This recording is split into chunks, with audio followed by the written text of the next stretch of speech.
Hey guys, this is not a planned video. So I was driving home yesterday and the car stopped making boost. I would get on the gas and it would make 1, 2, 3 psi and that's it. No matter how much I floored it or anything. So then I took it easy home and I ran the codes and it's a P0243, which says it's some kind of boost solenoid problem, which is the thing right there. I'll take a picture of it when I get out, but apparently some people have said it's also could be the wiring. So I'm gonna check the wiring around it.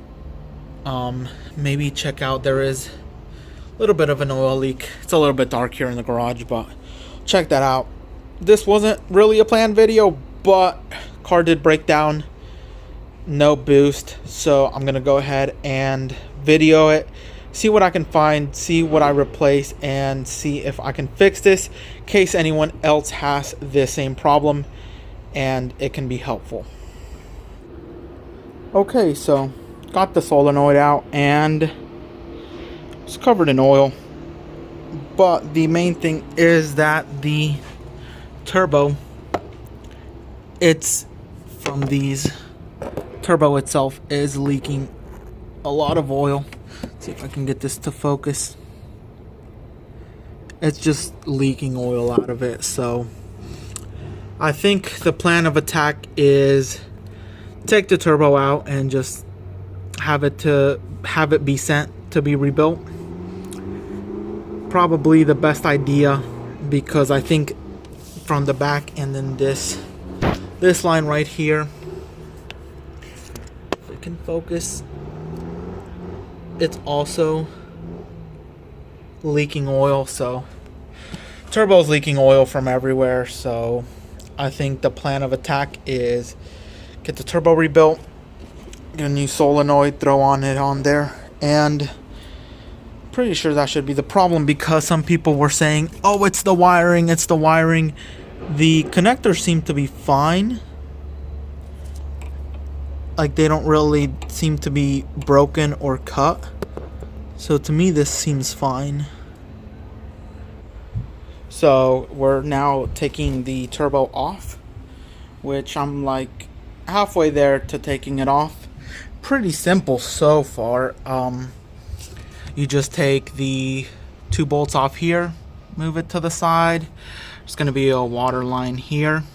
Oil line, coolant line, one there, and 2 on the side of the oil and coolant line.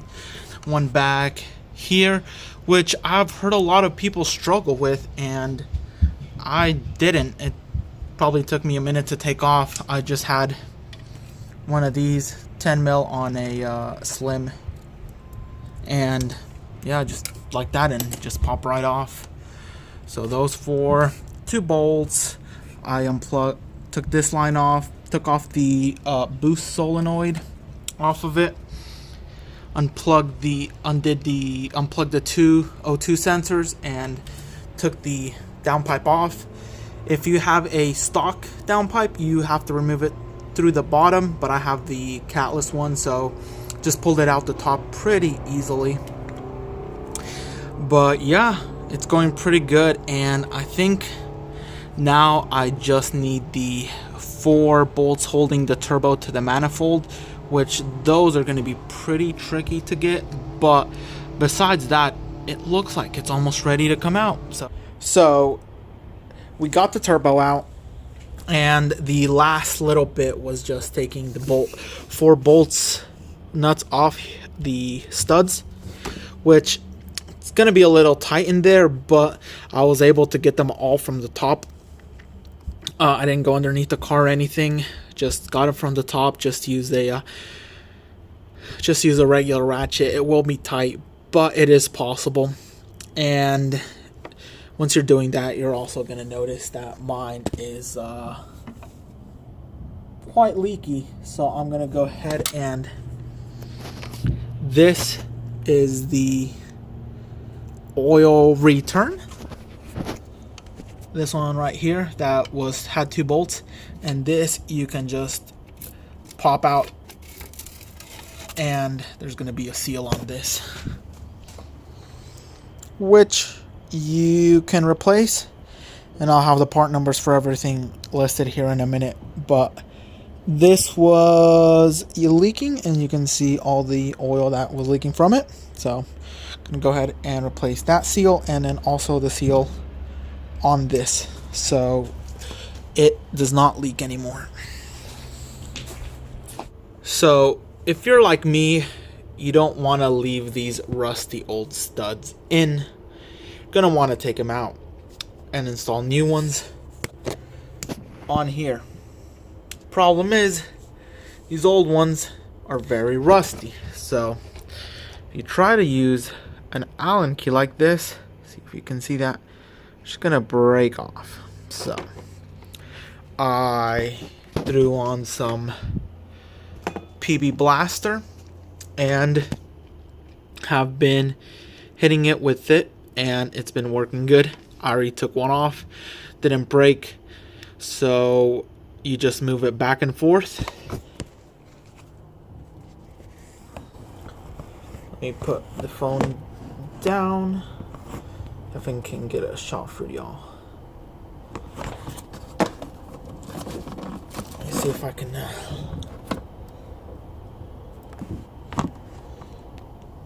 I should do it. Just put 2 nuts on top, hold one, the back one, and then with a socket tighten it, and then just move it back and forth.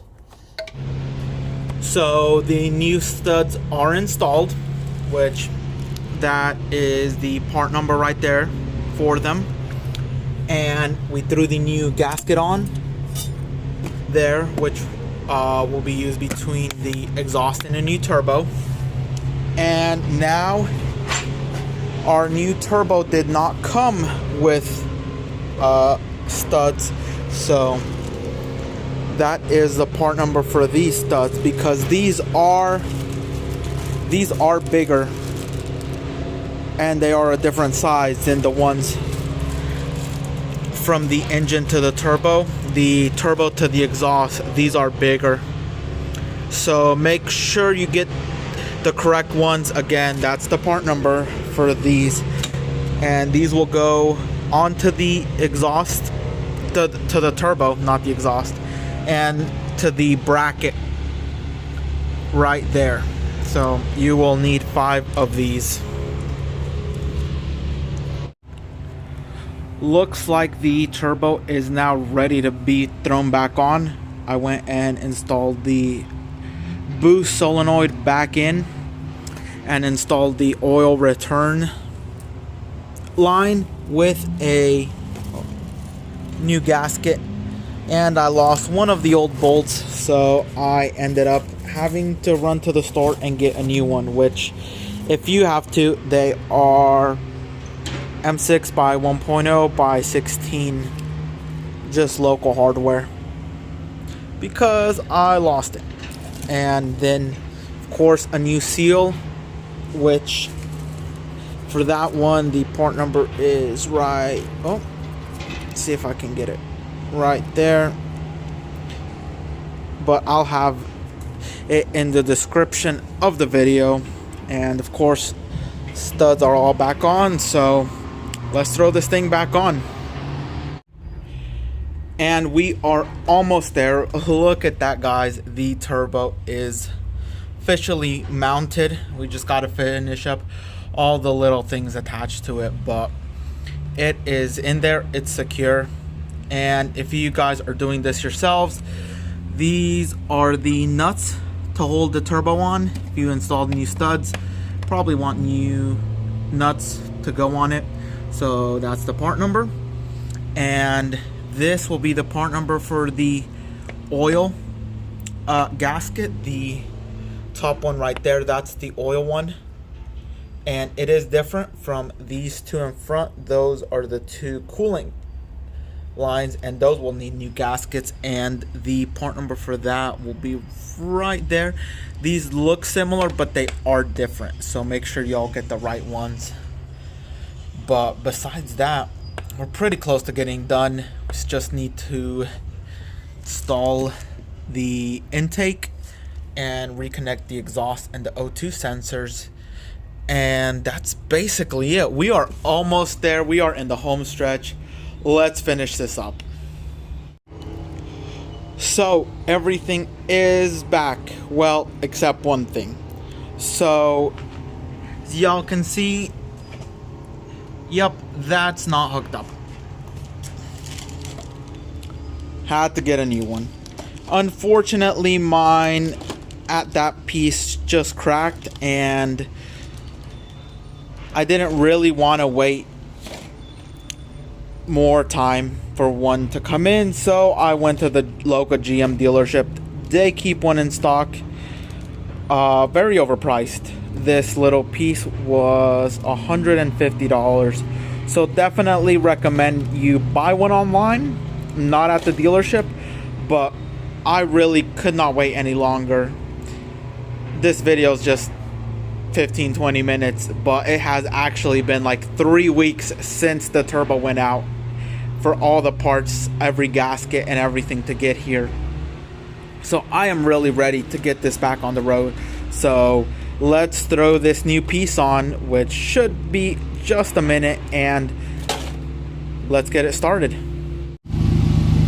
Ho ho ho, it's running.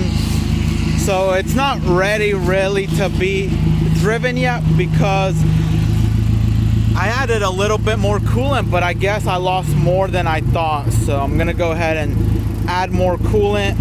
The tires are flat because I think they're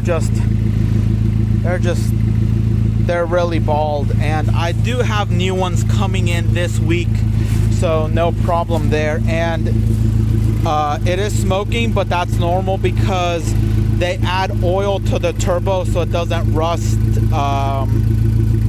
while you're transporting it. But it seems to run good. It just need to add some coolant and add some air to these flat tires.